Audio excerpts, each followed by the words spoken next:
The very first church service on the frontier, west of the Allegheny Mountains, happened right here. Hey everybody, this is Russ from Family Tree Nuts, and I'm at modern-day Fort Boonesborough State Park. Right over there is the original site of the fort and the monument there, and I'm actually standing on part of what was the original fort.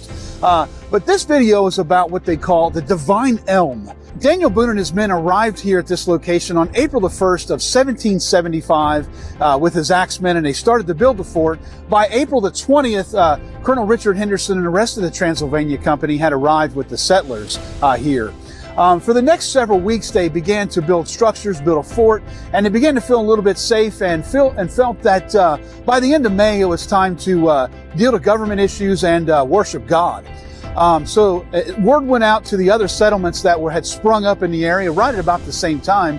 And on May the 25th of 1775, the first Kentucky General Legislature happened right underneath the elm tree that was here. And a couple days later, on May the 28th, they held the very first church service under that elm tree. The service was officiated by a Reverend John Lythe, who was a minister in the Church of England denomination. Richard Henderson had wrote in his journal about the Divine Elm, and I'm quoting here. He said, "Thank God the tree is mine. The same tree is to be our church, our state house, our council chamber, and etc.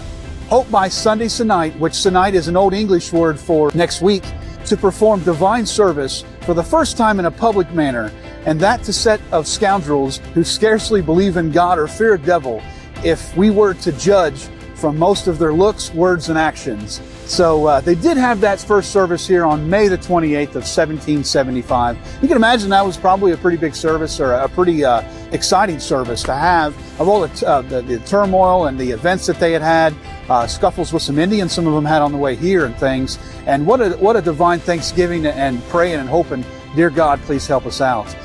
The original elm that was here fell in 1828, and it lay for 99 years with no elm. But 99 years later, in 1927, the Boone Family Association planted a replacement elm tree here at this location. What's really neat is at its roots, they placed earth from 37 other historic shrines of America.